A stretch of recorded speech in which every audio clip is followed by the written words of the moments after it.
I can't even do that voice. All right, let's welcome back Michael Pachter. Michael Pachter, up? what's up, man? It's been a very long week for us, man, for all of us. So how's it been for you, man? I apparently am doing more talking than you because I lost my voice. Yeah. So anything that got your attention so far this year's E3? I mean, there's plenty of games that look great, but I think the only newsworthy thing at the show was Mario and Rabbids. I think that the idea that Nintendo would partner with a third party would let them use Nintendo intellectual property and would let them corrupt the intellectual property. So, having a rabbit as Princess Peach and a rabbit as Luigi, that's a big deal. I mean, can you imagine Disney, letting you put Mickey Mouse in Call of Duty and put a weapon in his hand and start, have him kill people? I mean, it would just change the whole brand image of Mickey Mouse. So this is a big deal, I think. No, 100% agree. We got a chance to play it, at Ubisoft, and it's one of my favorite games. Yeah, me too. Of all of E3. But something I've been really curious to want to ask you is, you were predicting for the longest that the Xbox One X now would come out at $399, and obviously it's come out at $499. Oh, yeah. So what are your thoughts on that? Is this going to help Microsoft, hurt them having it at the higher price? To be fair, I actually was hoping to influence them rather than actually believing they do the right thing. It was pretty clear that it was expensive to make, and it was crystal clear when they called it the most powerful console ever that they were going to charge for it. Yeah. I think that a $500 price point is close to fatal.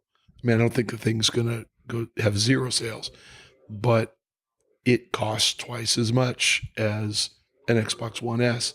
I know that the One S is at $299 officially, but it's always discounted $249.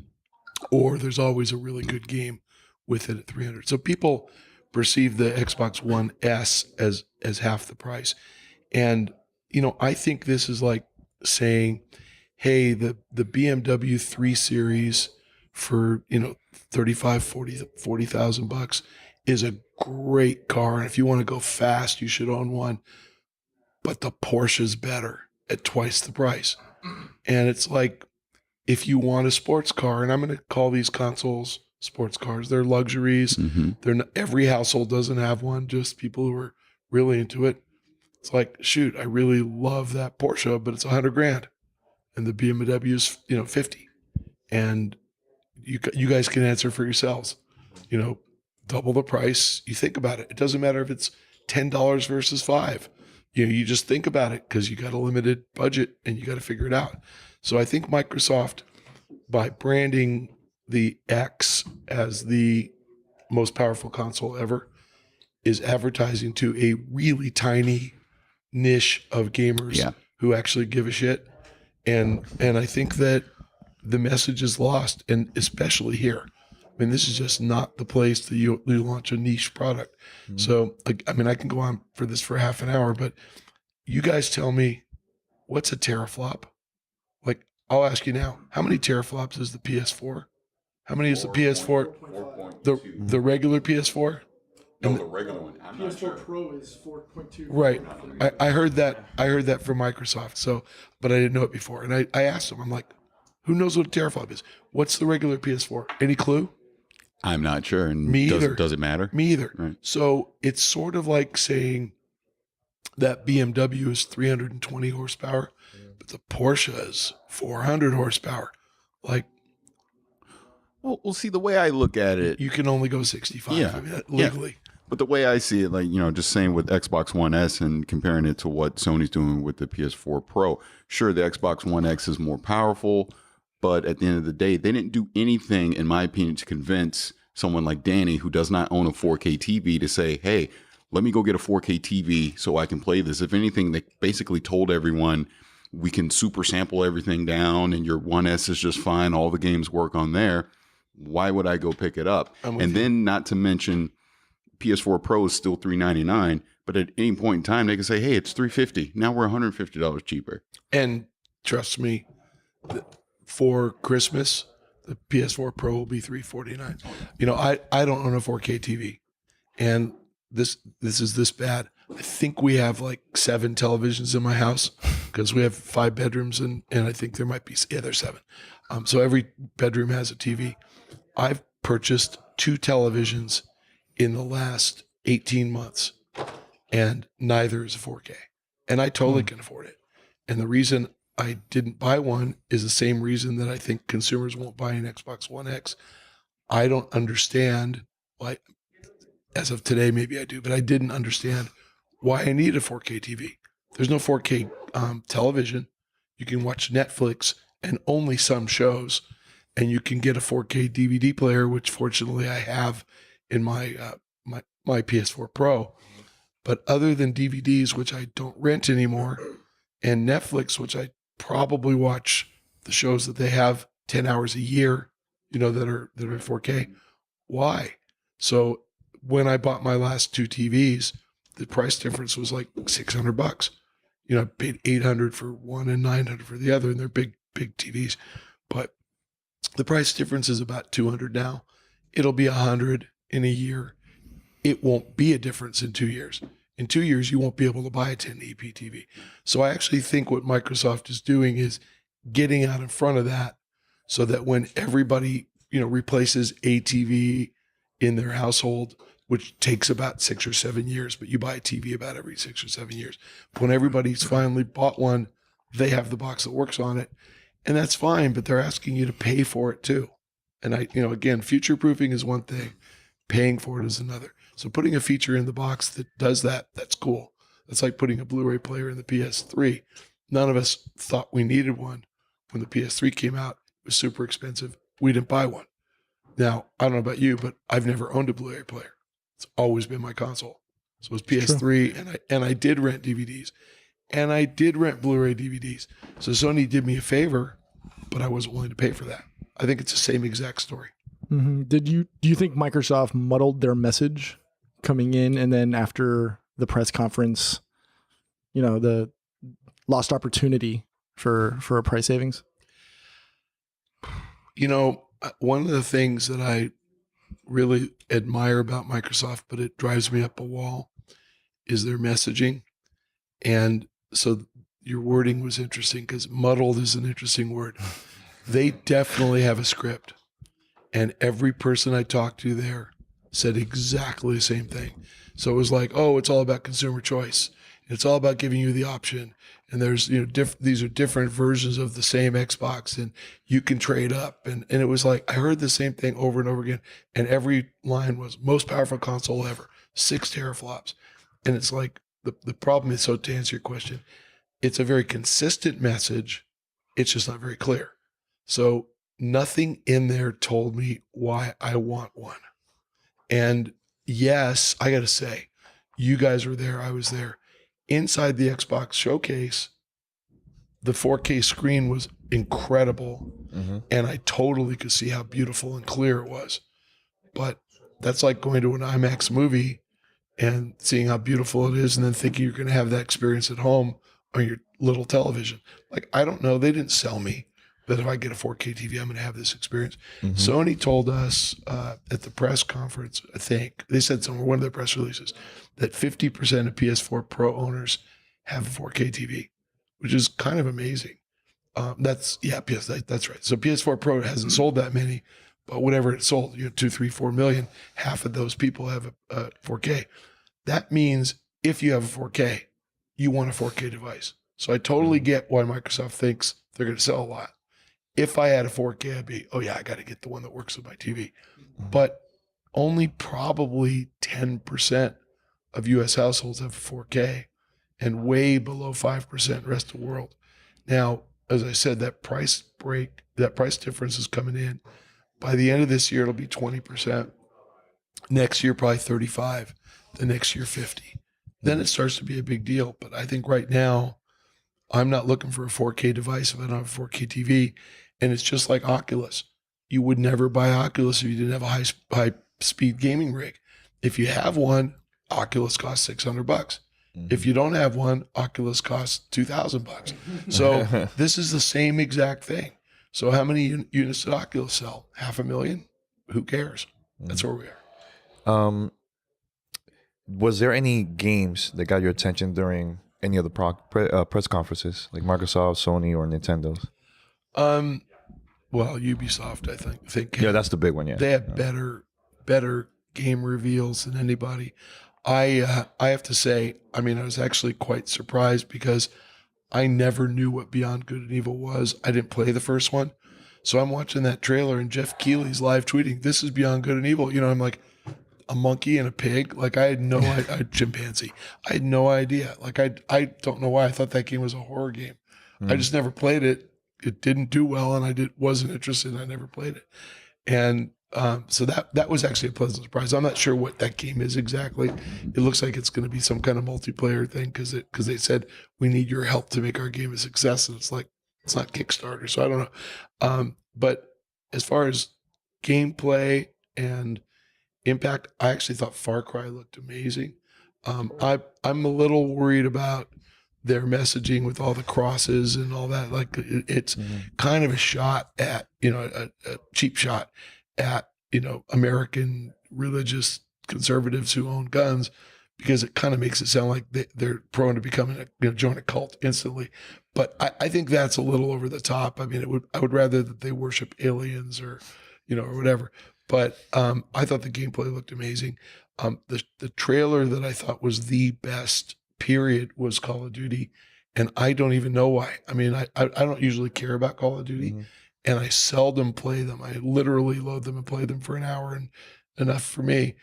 I want to play this game. It made me really, really want to come back to the franchise. And I first thought that was just their bullshit messaging. Oh, we're back to our roots. No, I think I'm nostalgic for the roots. I think I remember all those games, and these are the ones I want to play. And I really think the team did an amazing job. It's just beautiful. That's the one game here I wanted to play. I didn't because the line was 6 hours long. Very long. Yeah.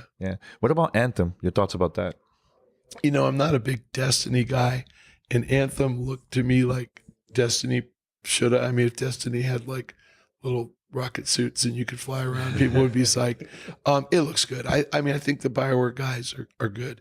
This studio was the one that was led by Casey Hudson before he left, and he worked on it for 2 years. I'm sure the story's great. I'm sure the gameplay is going to be great.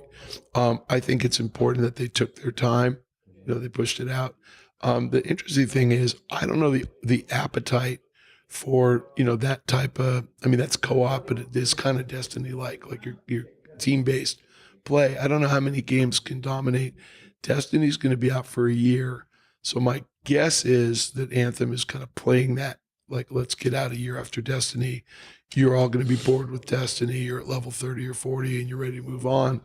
I think that it'll be really successful, but it's not my kind of game. So I didn't even try to play it.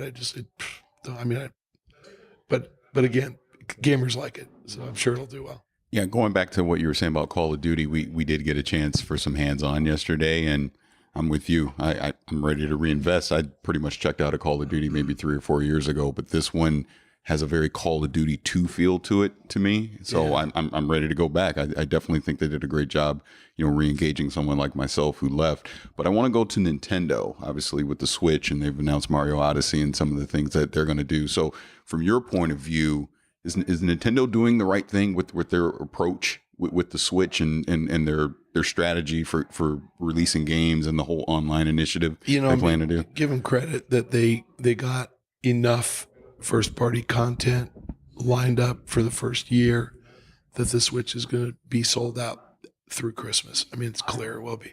And actually, I was surprised that Mario's even coming out in October. Like I kind of halfway expected them to say February or fiscal 18 or whatever. So October's on the early side. The game I played that it's totally great. So I'm sure that's the other system seller. I don't think Mario Kart 8 is as big a system seller as Mario and Zelda are. But Mario will attach at a 1-to-1 rate. I think you get, the Mario and Rabbids game a couple months before. That keeps the momentum going. And I don't care about, Fire Emblem. I mean, those games I think are not as big. And Metroid, they've been really uneven. Like sometimes they're good and sometimes they suck. I didn't play it. I couldn't tell. I mean, like I don't know. But the cadence is good. The more important thing is that they sent a message to third parties that will work with you. And so this Ubisoft thing, that's a big deal. Mm-hmm. And Ubi told me this has been in development for 3 years. It's a small team, but they've had this plan for 3 years. So, how do I know if there's like Skylanders for Switch that's got Mario characters in it, or I doubt that there's going to be Battlefield, but EA, I wouldn't be surprised if EA did a like the old Mario. I forgot what they called it, the old Mario soccer game. If they kind of did like a FIFA. Yeah, did a Mario FIFA tie-in. I mean, that would be fun. I don't actually think that many FIFA players would take it seriously, but it still might be goofy and fun. Mm-hmm. So if they start doing stuff like that and they bring third parties back, it's a big deal. The big constraint is that the architecture is just too slow. And so if you're not making a game for PS3 or Xbox 360, you have to do a special ground up build for the Switch. And I don't see any publishers doing it unless they're really simple, inexpensive games to make. They're not going to spend $40 million to chase a 10 million unit Switch audience and sell 2 million units. They'll do it if it has Mario IP in it, or in Nintendo IP, because they'll sell 5 million units and they'll make money back. And that's Ubisoft. So again, I'm really optimistic that the Switch is going to go down as one of the greatest handheld devices ever. I am less optimistic it'll be one of the greatest consoles ever. And again, I've never docked mine. I don't play it like that. I know, I actually did this on Jeff Keighley's E3 YouTube show. Mm-hmm. I said, I've not met a single person who's docked it. And I got back like 40 or 50 comments on Twitter. Right away. 39 of them going, "You're right," and one going, "You're crazy. I dock mine all the time." I mean, but I think that's the point. It's I don't know if those are good numbers, but I think a very small percentage of people play Switch primarily as a console, and I think a not much bigger, piece even play it on a console at all. I mean, I'd say probably fewer than a quarter of users actually use it frequently on the console, and most of us use it as a handheld. So it's the best handheld I've ever played. It's a beautiful screen, big. I mean, big, and in your lap, it's giant. And you're just totally immersed in it, and the controls feel right on the sides of the screen. So I think it's a phenomenal device. And the crazy thing is, we start out, $500 for 6 teraflops is too much. $300 for like a hundredth of a teraflop is fucking awesome. No, you know what I'm saying? So, but the point there is, I think the Switch is really expensive too. But we have in our heads consoles cost $300. Like I almost think they were brilliant pricing it there because we have a pain tolerance of $300. It's kind of like, what do you pay for a hamburger? You just have this, if it's over $10, they're ripping me off. Mm-hmm. You just have this thing in your head that this is what stuff should cost. It should be a good burger at $10, right? Right. But if it was 20, you'd be offended. You'd be like, what are you charging me $20 for a burger for? And if they told you that they massage the calf, Wagyu beef. Yeah, exactly. But you're like, give me a burger. Right. So I think that's, again, it's not really that anything is overpriced or underpriced. It's relative to expectations. So I think the Switch is going to do really well. And again, I doubt they're going to make many more than 1 million a month all year. So when they say 10 million, they'll probably sell 12. But if demand stays up there, maybe they'll pump it up, and maybe I don't think demand really ever will get to 18 a year. We'll see. All right. So you mentioned momentum earlier, and I wanted to bring it back to VR because 2 years ago, and even as close as last year, VR was heavy on the minds of consumers in the industry. This year, it kind of seems like the whole focus of VR has shifted kind of like to the periphery. It's not up front. What are your thoughts on that? Do you still think it's going to be something that consumers and the industry is going to target as a legitimate genre or platform? Sony is pretty committed, and I think that Sony is going to probably promote PlayStation VR at holiday. I think they'll make a big push. You can count all the games on VR that are fun. Resident Evil and Star Trek Bridge Deck, and that's it. I mean, I don't think there's another one that are real games that you actually want to play and you put hours into. And Resident Evil, probably just because of the nature of the game, that things come at you from all different angles. Star Trek Bridge Deck is actually, I think, the killer app for VR, because you're stable, you're stationary, and you're not dizzy, and you're kind of flying around. It totally makes sense. So I think that we need a dozen of those, and then VR becomes mass market. And I think we're going to get a dozen of those, but clearly we didn't get them this week. So had they been there, the game's been there, we would have heard about it. But honestly, I think every publisher and developer is wrestling with, how do I make this experience fun?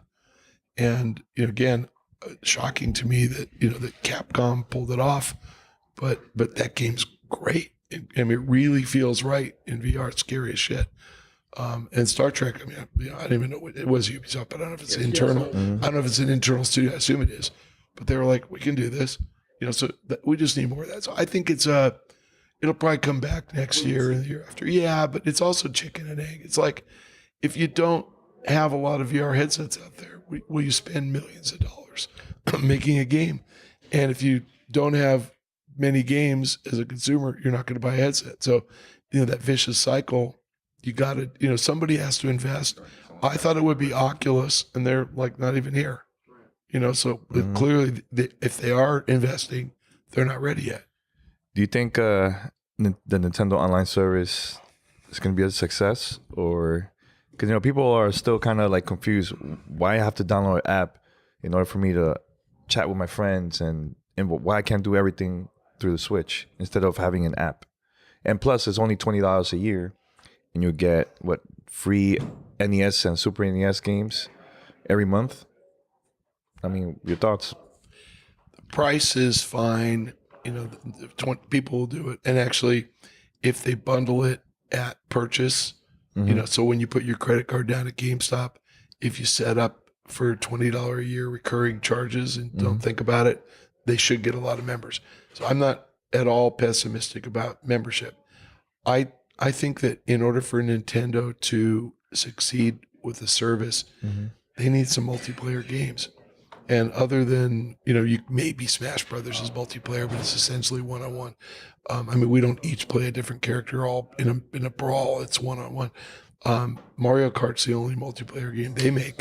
So I guess I would, if I was into Mario Kart, which I'm not, sure, I'd play 20. I mean, people pay $60 a year just to play Call of Duty, so I get it.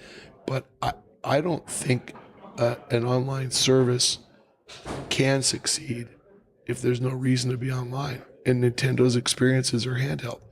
And also, have you connected your Switch to the internet? Do you play while online? I mean, you play, maybe to update. I do Mario Kart and a couple of other games, like Splatoon. That's going to be a big one too. Is that multiplayer? Yeah, it's multiplayer, online multiplayer. I didn't know that. And also offline campaign.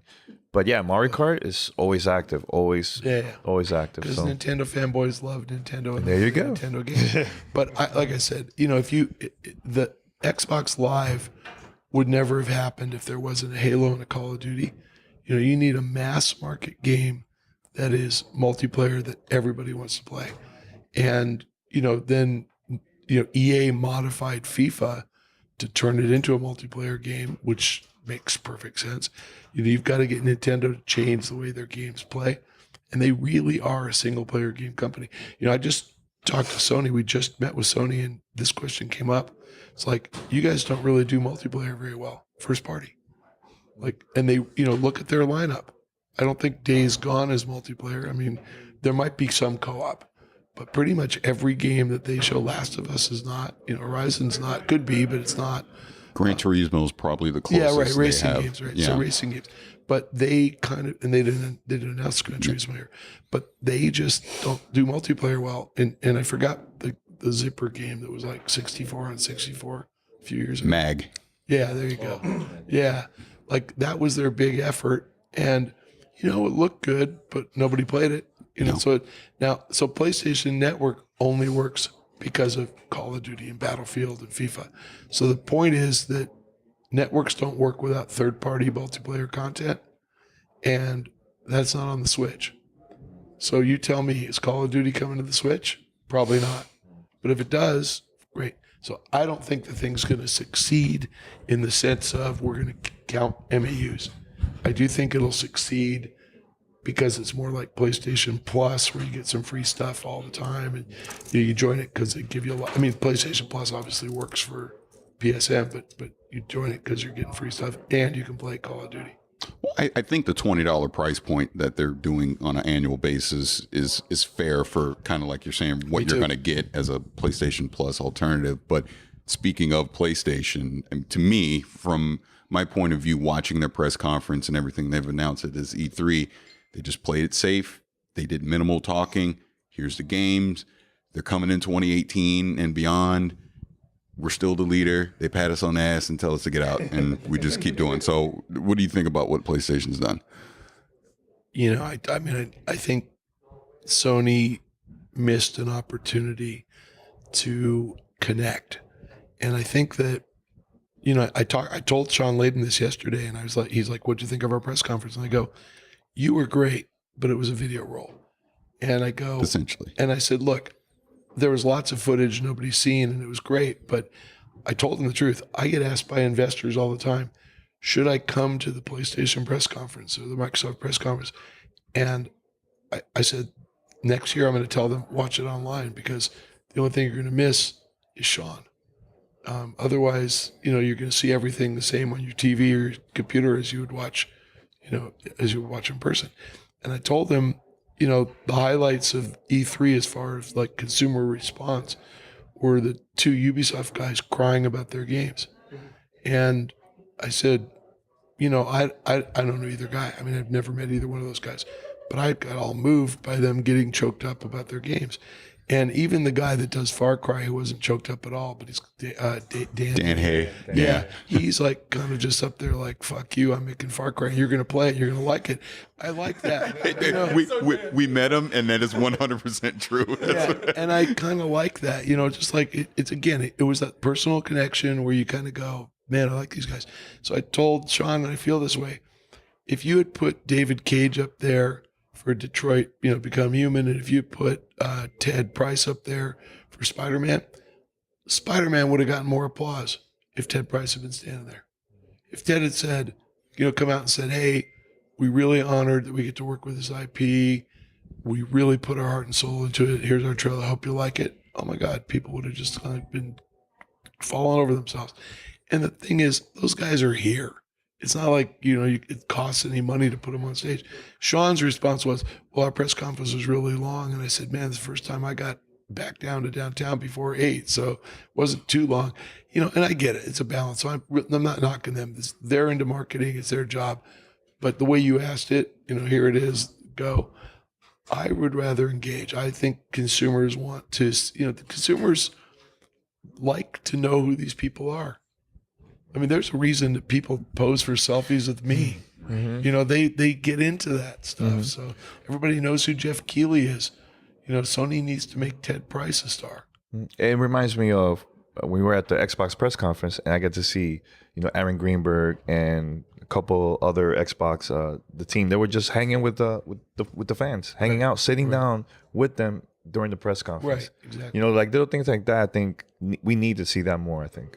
I agree, and you know, I think in particular, Nintendo missed a huge opportunity. Like you know, they had no events, you know, other than a competition or whatever, and you know, they were nice. I mean, they reached out, and I had a meeting with Doug Bowser, but who's the marketing guy. But while I was seeing Doug Bowser, I went over to get a cup of water, and there's Reggie playing arms with Mr. Kimishima, and everybody's gathered around inside the upstairs private, you know, Nintendo booth.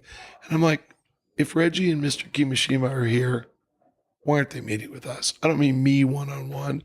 I mean us in a group setting.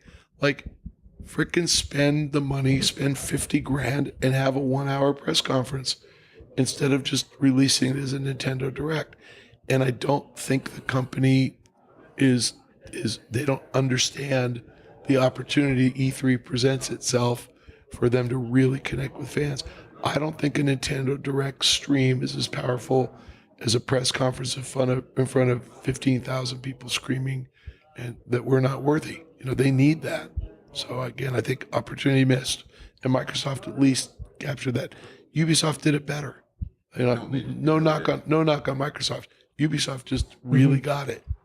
Yeah. So, and speaking on Nintendo, I think they do that simply because they want to close and lock down what gets released and control the message coming out. And in doing so, preventing the leaks. This is one of the first E3s where we've had really, really low occurrences of leaks occurring right as or right up to the press conference. And how do you feel about that and, the media releasing info, whether it be, voluntarily or involuntarily? How do you feel? This is just a personal preference. Like, I don't care about surprises at all. So I'm not the guy who buys a gift for my wife and hides it for 3 weeks and keeps it in a different room and then springs it on her. And she's the person who loves being surprised. So I don't know. I don't think it matters if I find out about something the week before E3 or at E3. I'm still going to see more at E3. But I think it's the opportunity to connect. Yes, you're right. Nintendo wants to control everything, but controlling it to the point where there isn't something to offer is stupid. So all I'm saying is they missed an opportunity to connect with fans. And everybody loves Miyamoto. Why is it that the only place I see him is on the Ubisoft stage? If he's here, put him on stage. Revel in your success. Jump around and say, we're really proud of what we're accomplishing with the Switch. I just think that they're fools for coming all the way here and then not spending that last $50,000 to be, they spend enough on this show. They spend millions on this show. And maybe I'm wrong and it's $500,000, but who cares? It's like the fans deserve it. And I don't think Nintendo Directs you can do those all year. You don't do those at E3. I just think they did the wrong thing. And this year is the first time E3 is open to the public now, and there's been a lot of fans. Yeah, I think that. The backstory behind this is EA wants a fan show. ESA didn't. EA essentially pulled out of ESA. Put in fans to bring EA back. So I think that's what's really going on. I don't think they're managing it correctly, and it's making the show floor too crowded because we don't go in there all day, every day. So there can be 35,000 of us, but we're over at the Marriott or we're, somewhere else. Upstairs. Yeah. And so by adding only 15,000, they've doubled the number of people on the show floor. Those are the guys that are waiting 6 hours in line for Call of Duty. I don't have 6 hours to wait. We get those fast tracks. I don't use them. I don't like doing that. But they're the ones who are clogging the place up. So I think they need to manage this better. And so I think they should have limited hours on the show floor. They should only be able to go on, say after 2 o'clock or something. So 10 to 2 is industry only and 2 to 6 is them.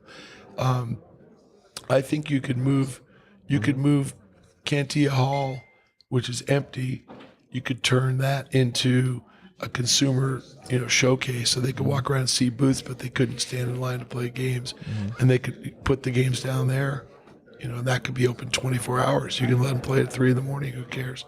There's stuff you could do here that would be more efficient, but they'll learn. There's just growing pains.